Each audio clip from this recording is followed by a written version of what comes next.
একদিন জঙ্গলের মধ্যে একটি সুন্দর বাসা তৈরি করেছিল এক মিষ্টি পাখি টুনি। তার বাসায় ছিল দুটি ছানা, কিন্তু ছানাগুলো এখনো উড়তে শিখেনি। একদিকে টুনি যত্ন সহকারে তার ছানাগুলোর দেখাশোনা করছিল, অন্যদিকে পাশের ঝোপঝাড়ে এক ধূর্ত শিয়াল বাস করত। শিয়াল সবসময় নানাভাবে টুনির ছানাগুলোকে শিকার করার পরিকল্পনা করত।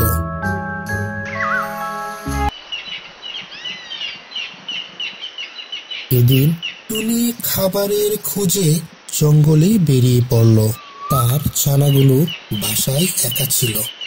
টুনি চলে যাওয়ার পর শিয়াল সুযোগ পেল এবং দ্রুত টুনির বাসার দিকে এগিয়ে গেল।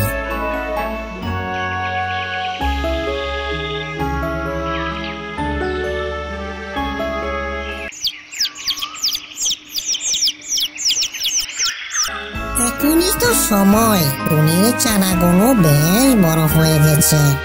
যদি আজকের দিনটায় আমি কিছু করতেই না পারি, তাহলে তারা আর কখনোই আমার শিকার হবে না। হঠাৎ করে তার পথে এসে পড়ল এক বিশাল হাতি। হাতিটা ছিল টুনির খুব ভালো বন্ধু। শিয়াল আসলে সেটা জানতো না। শিয়াল হাতিকে দেখে চমকে গেল। হাতি তখন শিয়ালের কাছে গিয়ে বলল, কি করছিস শিয়াল? কোথায় যাচ্ছিস তুই?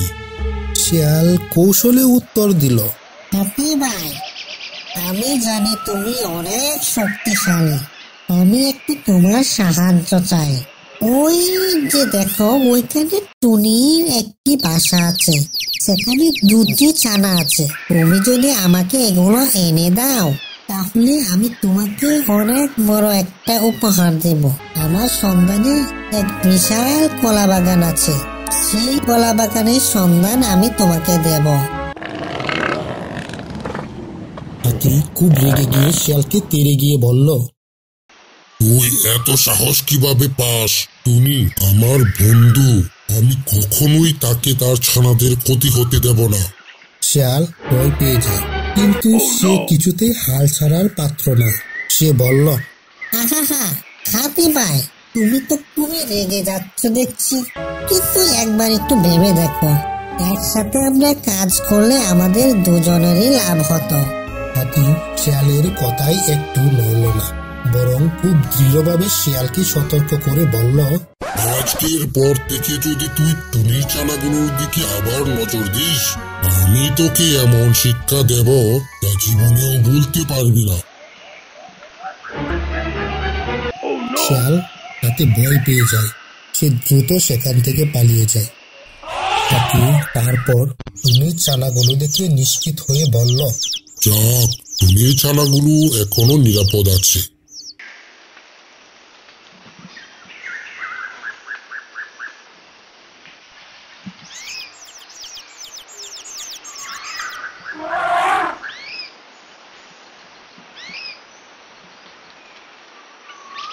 টুনি ফিরে এসে সব শুনে হাতিকে ধন্যবাদ জানিয়ে বলল, হাতি ভাই, তোমার এই উপকারের কথা আমি আর কখনো বলবো না।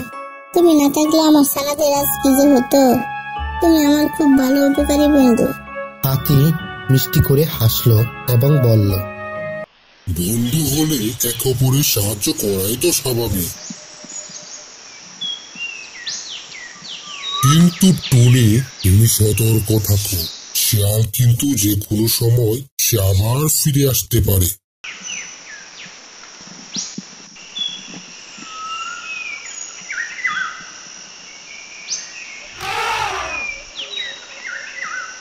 শিয়াল আবার টুনির বাচ্চাদের শিকার করার জন্য এদিকে আসতে লাগলো এবং সেখানে টুনির বাসার নিচে হাতিকে দেখে সে সতর্ক হয়ে গেল। না না না, এই হাতির থাকা অবস্থায় আমাকে আর টুনির বাচ্চাদের শিকার করা হলো না। এই হাতি আমাকে দেখলে তো একেবারেই পিষে ফেলবে। তার চেয়ে বরং এখান থেকে চলে যায়। শিয়াল আর কখনো তাদের ক্ষতি করার চেষ্টা করেনি। টুনি, হাতি এবং জঙ্গলের সকল পশু পাখি একে অপরকে সহায়তা করে তারা শান্তিতে থাকতে শুরু করলো। এই গল্পটি আমাদের শেখায় সত্যিকারের বন্ধুত্ব কখনোই ছোট বা দুর্বল নয়। হাতির মতো প্রকৃত বন্ধু থাকলে যে কোনো দুর্ভোগ মোকাবেলা করা সম্ভব।